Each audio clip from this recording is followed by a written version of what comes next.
Por ser uma venda, nós o vendemos em mercado secundário, que está sujeito a alterações conforme oferta e demanda.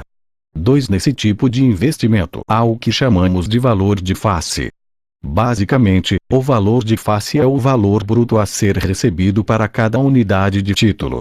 Como esse valor é fixado em R$ 1.000, nós já sabemos que, no vencimento do título, uma unidade dele terá que obrigatoriamente valer R$ 1.000. Por causa dessa característica, se a rentabilidade do título na hora da compra se altera, o preço de mercado também se altera. Na imagem abaixo, há uma ilustração de como isso acontece para o tesouro prefixado. Tesouro prefixado. Agora, para podermos entender melhor, vamos a um exemplo.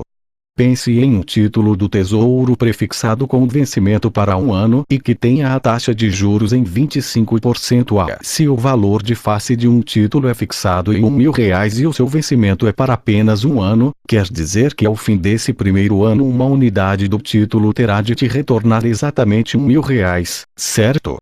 Então, temos uma lógica a seguir. Se ele rende 25% em 1 ano, isso significa que, para chegar em R$ 1.000 do valor de face, o título precisa render 25% de juros em relação ao preço de compra. Em uma fórmula matemática simples, em que do dias úteis do vencimento, essa relação seria expressa por preço de uma unidade, 1 mais taxa de juros, do/252 igual ao valor de face. Vamos supor que realizo uma compra de um título para 1 ano, com taxa de juros de 25%. Fazendo o cálculo com a fórmula descrita anteriormente, teremos preço de uma unidade, 1 mais 0,25, 252 igual R$1,00. Preço de uma unidade igual R$1,01,25. Preço de uma unidade igual R$800, 00. Observação: 252 é o número de dias úteis em 1 ano. Como o título público rende somente em dias úteis, e a aplicação do exemplo é para 1 ano, chegamos a esse número. Caso o tempo seja para 2 anos, mudamos no número de cima. O de baixo, denominador, continua o mesmo. Replicando a fórmula, mas supondo que a taxa de juros do investimento tenha subido para 30% ao ano, o resultado seria preço de uma unidade, 1 mais 0,3, 252 igual R$1,00. Preço de uma unidade igual R$1,01,3. Preço de uma unidade igual R$769,23. Pois bem, pelo fato de o valor de face ser fixado em R$1.000, isso quer dizer que uma alteração na taxa de juros do investimento consequentemente leva a uma alteração obrigatória no preço da unidade. Essa alteração acontece para que, ao fim do investimento, ainda seja respeitado o valor de face de R$1.000. Temos, então, uma conclusão importante. O preço da unidade tem uma relação de dependência com a taxa de rendimento do título. Só que, pense comigo, à medida que a taxa de juros do título aumenta, isso significa que mais juros são necessários para o investimento chegar a R$1.000 do valor de face, certo? Isso nos dá outra informação importante, a de que quanto maior é a taxa de juros do título, menor é o preço de uma unidade do título no mercado. Como a taxa de juros do título oscila no mercado, isso faz com que seja possível vender o nosso título do Tesouro por um preço maior ou menor do que o preço que pagamos na compra. E a parte boa disso é que você não precisa se preocupar em calcular. O Tesouro Direto poupa todo o seu trabalho com a conta, e você consegue ver, pelo próprio extrato do seu investimento, se vai vender o título por um preço mais caro do que você comprou ou por um preço mais barato. Basta olhar para a taxa efetiva mostrada no extrato. Só temos que lembrar de um dado importante: o mercado sempre precifica o futuro. Para você ganhar dinheiro com as oscilações, precisa antecipar o andamento dos juros dos títulos. Muitas pessoas só tentam especular com esses títulos quando as taxas estão caindo, ou seja, quando o mercado antecipou o andamento da curva de juros. Por conta disso, elas acabam tomando ações atrasadas e não ganham tanto dinheiro quanto poderiam ganhar. Se você quer mesmo ganhar dinheiro com esses movimentos de taxas, entenda que terá que prever o mercado, o que não é algo simples de ser feito. Na prática, basta imaginar alguns cenários hipotéticos de mudança de juros. Você compra um título que paga 10% ao ano de juros, mas a taxa de juros sobe após algum tempo. Caso queira fazer uma venda antecipada deste título, terá que oferecer um desconto ao mercado, que tentará pagar um valor por ele que garanta um rendimento, em seu vencimento, semelhante à taxa de juros que está sendo praticada no momento da negociação. A mesma lógica ocorre na direção inversa. Quando os juros caem, um título atrelado a uma taxa de juros maior poderá ser vendido com um prêmio maior. Ações. Conceitos gerais. Se você já viu algum filme sobre o mercado financeiro, provavelmente escutou sobre investimentos em ações e bolsa de valores. É possível que tenha tido a impressão de que é algo muito complexo, com milhões de operações acontecendo e muita gente fora de si. Acontece que a realidade pode ser, e na maioria das vezes é, bem diferente do que os filmes apresentam. Por exemplo, ações não são difíceis de serem compreendidas. São apenas um tipo de investimento que representa o capital social de uma companhia. Basicamente, o mercado acionário é uma alternativa que uma empresa tem para se financiar e expandir os seus negócios. É por meio delas que os investidores podem, efetivamente, se tornar sócios/acionistas de uma empresa de capital aberto, ou seja, listada em bolsa. E isso exige conhecimento de alguns conceitos que vamos tratar a seguir. Initial Public Offering, IPO. Basicamente, é a oferta primária de ações, que é quando a empresa coloca pela primeira vez suas ações na bolsa de valores, visando ganhar capital para expandir seus negócios. É apenas no IPO que a empresa consegue de fato dinheiro para financiar suas atividades, já que depois disso as ações vão para o chamado mercado secundário, que envolve apenas a compra e a venda de ações entre investidores. É importante frisar que, mesmo que a empresa não ganhe dinheiro com o mercado secundário, ele é de extrema importância para dar liquidez ao mercado de ações como um todo. Um IPO é essencial para o crescimento saudável da economia. O mercado acionário serve como porta de entrada para capital em empresas que estão crescendo e acelerando seus planos de investimento. A abertura de capital também padroniza empresas, que precisam cumprir uma série de regras impostas pela bolsa e autoridades legais, como publicação de balanços e fatos relevantes, trazendo maior transparência aos negócios e protegendo os investidores. Ações ordinárias são as que dão direito a voto na Assembleia Geral da empresa. Ações preferenciais. Ações que garantem prioridade no repasse de dividendos feitos pela empresa, mas que não dão direito a voto. Nesta tabela, vemos a composição acionária de ações do Banco Inter antes e depois do IPO realizado em 2018. Veja que muitas ações que estão com os principais acionistas sairão da mão deles. As ações serão vendidas para capitalizar a empresa, que poderá investir em projetos e acelerar seu crescimento sem contrair uma dívida cara, pois está trocando ações por dinheiro. E já que falamos de dividendos, que nada mais são do que uma forma que a empresa tem de remunerar o acionista, é bom notar que existe uma diferença entre dividendos e os chamados juros sobre capital próprio, JSCP. Tanto os dividendos quanto os JSCP são duas maneiras diferentes de acionistas ganharem dinheiro com ações, porém os JSCP são uma forma disponível de que a empresa pague menos imposto. Dividendos são isentos de IR, pois vêm do lucro líquido, este tributado na declaração da empresa para a Receita Federal. JSCP. Os juros sobre capital próprio não possuem incidência de IR para a empresa, pois são tratados como despesa, mas o IR é cobrado do investidor.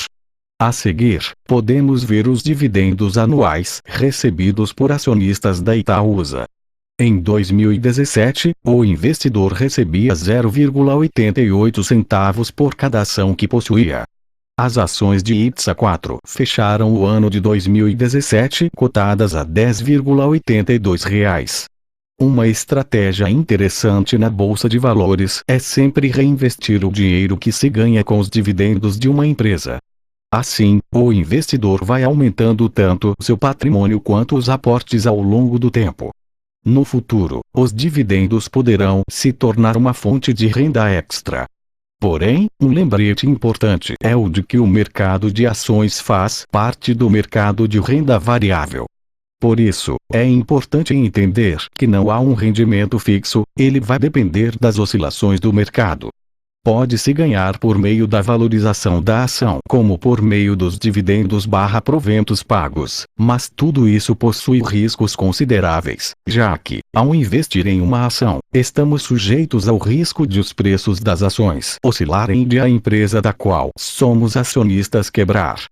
Faça um paralelo com o empreendedor que investe em seu próprio negócio.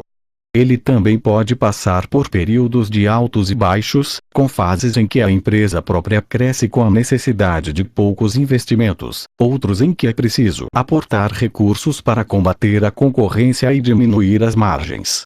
Ao ser acionista de uma grande corporação comprando as suas ações, você deve entender por quais ciclos ela está passando e se, mesmo em um momento de baixa, ela possui fundamentos sólidos que poderão se converter em novo crescimento adiante. Na tabela a seguir, indica-se o rendimento anual de pessoas que ficaram famosas por ganharem dinheiro na bolsa de valores.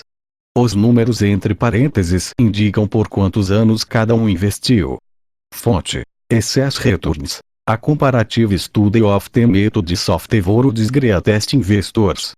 52 desses investidores, vale a pena destacar 3 que possuem os maiores retornos anuais compostos: Benjamin Graham, Warren Buffett e Peter Lynch. Benjamin Graham, conhecido como o pai do Value Investing, foi um dos grandes ícones da arte da análise fundamentalista. Graham foi um dos precursores do que conhecemos como investir com base nos fundamentos da empresa em seu livro Security Analysis. Certamente, foi um dos investidores mais inspiradores de todos os tempos, tendo sido fonte de exemplo inclusive para um dos mais reconhecidos investidores dos tempos modernos, Warren Buffett. 2. Warren Buffett, sempre presente no noticiário, é o investidor vivo mais bem-sucedido e o terceiro homem mais rico do mundo segundo a Forbes, 2018. Tornou-se um guru absoluto no mundo dos investimentos, pois nenhum outro investidor chegou próximo de seus 23% de retornos anuais com 54 anos de investimento. O mais próximo foi Philip Carrett, com 55 anos de trajetória, porém com rendimento médio bem menor, de 13% ao ano. Peter Lynch. Apesar de não ter um histórico muito longo, Lynch fez seu nome por sua atuação no Magellan Fund, fundo que geriu por 13 anos, que obtinha resultados que quase dobravam as performances do S&P 500 durante sua gestão. O patrimônio de 18 milhões de dólares do fundo atingiu expressivos 14 bilhões de dólares ao longo do tempo. Ainda há mais algumas informações importantes para a análise de ações, como liquidez. A liquidez do mercado de ações é de 3, ou seja, em 3 dias úteis após o pedido de compra/venda ocorre a sua liquidação. Não há mínimo para investir, mas temos de ter em mente que é melhor ter uma carteira de investimentos previamente formada com, pelo menos, um fundo de emergência. Não investir a ponto de ser altamente prejudicado pelas taxas, principalmente para quem quer especular. Pensando na segunda questão, suponha que a taxa de uma corretora de um banco tradicional seja de R$ 10 mais 0,25% por ordem. Nesse caso, você pagará mais conforme o valor que você compra e vende em ações, já que o custo aumenta ou diminui com base no valor da ordem. Se forem comprados R$ 100 em ABEV3, o valor seria de R$ 10 mais R$ 25, ou seja, R$ 35 em taxas somente na compra, um prejuízo de 35%. Uma vez que a corretagem acontece tanto na ordem de compra quanto na venda, podemos então considerar que teremos outros R$ 35 e 35% para pagar com lucro dessa ABEV3. Logo, para sair no 0 a 0 com a compra da ABEV3, o investidor precisaria ter pelo menos 70% de ganhos, o que é bem difícil de imaginar até mesmo para uma ação com bons banhos, pelo menos em curto prazo.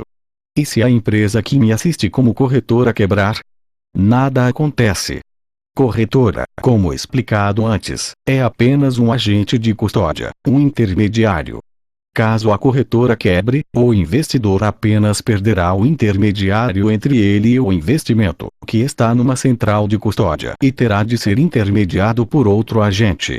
Na tabela abaixo, há o desempenho de algumas ações da Bolsa de Valores ao longo do tempo. Caso você não saiba onde encontrar informações como essas ou, mais do que isso, como achar informações e fatos relevantes sobre as empresas listadas na Bolsa de Valores, recomendo 2 lugares especiais para procurar: o próprio site da Bolsa e o site Fundamentos. Neles, você irá encontrar cotações, gráficos, indicadores e notícias, além de detalhes bem específicos como dados administrativos e CNPJ. Como operacionalizar o investimento em ações? Para operacionalizarmos tanto uma compra quanto uma venda de uma ação, o processo é o mesmo. Precisamos recorrer ao Home Broker 53 de uma instituição. É por meio dessa plataforma que temos acesso à Bolsa de Valores. Ignorando a forma do Home Broker, que varia de corretora para corretora, o principal será mostrado a seguir: a aba de ordem de compra e a aba de ordem de venda. Será por meio dessas abas que você fará a compra e a venda de uma ação. Irei explicar cada informação que aparece nas abas de compra e venda. Comecemos pelos campos semelhantes. Ativo: papel ou título que deseja comprar. Lote padrão: as ações são negociadas normalmente em lotes de 100 ações. Ainda é possível comprar ou vender menos do que o seu lote padrão, mas aí entramos no que chamamos de mercado fracionário, que oferece menor liquidez do que a negociação por lote padrão. Esta parte será preenchida automaticamente após a identificação do ativo. Mercado: em caso de compra de ações, determina que será realizada no modo tradicional, com liquidação em 3 dias úteis, o que é também conhecido como mercado à vista. Existem ainda o mercado a termo e o mercado futuro, mas não iremos nos aprofundar nestes por enquanto. Quantidade: o número de ações que você deseja comprar. Preço: o preço pelo qual você deseja comprar cada unidade de ação. Será multiplicado pela quantidade desejada, informando o valor total de compra. Valor ordem: aqui será mostrado o valor total da ordem, ou seja, o valor total de compra. Será um valor preenchido automaticamente. Validade: existem 4 tipos de validade. Hoje, caso a ordem de compra/venda não aconteça no dia em que ela foi posta no mercado, a ordem será cancelada. Executa ou cancela: em caso de, na bolsa, não haver uma contraparte para comprar/vender o volume de ações que foram postas na ordem, o sistema irá executar a compra/venda com o número que estiver disponível. A quantidade excedente indicada na ordem é cancelada. Para a data, você coloca a validade da sua ordem. Até cancelar, a ordem ficará no sistema até ser cancelada ou executada, lembrando que, em caso de alguma mudança na forma de negociação, a própria bolsa pode cancelar a ordem. Por fim, você deve ter percebido que há os campos Start e Start Móvel na ordem de venda, há os campos Stop e Stop Móvel. Essas são ferramentas de gerenciamento de risco. O Start é útil quando a cotação da ação a ser comprada atingir valor igual ou superior ao preço de disparo, chamado de preço Start. Assim, você automatiza a compra de uma ação, que vai disparar conforme o preço que foi estipulado. Da mesma forma funciona o Stop, mas para venda. Estipula-se um preço no stop, e, caso o preço de uma ação caia ou suba até o preço de disparo, o stop vai vender a ação conforme o preço estipulado. Start Móvel e Stop Móvel realizam as mesmas funções. Mas, no caso de Stop e Start, se você deseja alterar os preços estipulados para um valor mais alto ou mais baixo, terá que fazer isso de forma manual. Por sua vez, o stop móvel e o start móvel fariam a operação automaticamente, em um limite de tempo estipulado por você. Como identificar se uma ação está barata ou cara? Para entender como identificar se o preço de uma ação está alto ou baixo, primeiro precisamos entender melhor o preço. Ele reflete o consenso de mercado, porém, este subvaloriza uma ação. Isso acontece porque o mercado, no fim das contas, refere-se a pessoas, e, enquanto algumas pessoas acertam, outras erram. É normal. Agora, quais indicadores podemos considerar para decidir quando devemos ou não comprar uma ação? Há alguns principais. P/L. Como apresentado em páginas anteriores, ele é um dos mais importantes indicadores do mercado de ações, pois dá uma ideia do quanto o mercado está disposto a pagar pelo lucro de uma empresa. Return on Equity, ROE. Em português, retorno sobre o patrimônio. É um valor obtido por meio da divisão entre lucro líquido e patrimônio líquido. Esse indicador é importante para entender a rentabilidade de uma empresa sob o valor de patrimônio dela. É por meio do ROI, por exemplo, que entendemos se a empresa está gerando um prêmio, ou seja, o retorno melhor ou pior do que a renda fixa ou do que as outras empresas do mesmo setor, também listadas na bolsa. Aqui há um gráfico do valor anualizado do ROI da ação preferencial do Itaú Unibanco, ITUB 4. Fonte: Fundamentos. Porém, é importante dizer que apenas este indicador não revela muito. Apesar de ser bom, é necessário estar alinhado com outros indicadores. Preço sobre o valor patrimonial, P/VPA. Indicador muito interessante para se observar durante crises.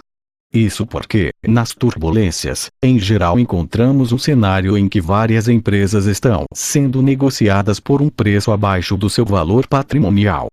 Quando isso acontece, pode ser interessante a aquisição, pois se adquiríssemos todas as ações da empresa, estaríamos comprando por um valor abaixo do que ela vale. É apenas necessário ter cautela, porque entender o valor patrimonial de uma empresa não é algo tão simples. Durante a famosa crise das .com, por exemplo, fazer o valuation das empresas de tecnologia que estavam na moeda era complexo, pois eram de negócios novos, sem um histórico próprio de rendimentos. Isso fez com que muitos investidores apenas especulassem o crescimento dessas empresas. Algumas apostas deram muito certo, como a Dell e a Microsoft, que juntas retornaram cerca de 9,8 milhões de dólares 54, mas outras nem tanto. Uma das melhores formas de usar esse indicador é em análises de setores, Itaú x Bradesco, por exemplo. Comparar um banco com uma empresa de tecnologia por meio do P/VPA pode levar a conclusões erradas, dado que a dinâmica das duas empresas é muito diferente. Dividend Yield, indicador que mostra o quanto uma empresa paga de dividendos em relação ao preço de sua ação. É um indicador muito importante, porque é por meio dele que o investidor pode ter uma ideia do quanto lhe é pago em dividendos, e o quanto isso representa do valor que pagou pela ação. Porém, o investidor deve tomar cuidado, pois é muito comum comparar o dividend yield com a taxa de juros de investimentos de renda fixa para decidir qual paga mais.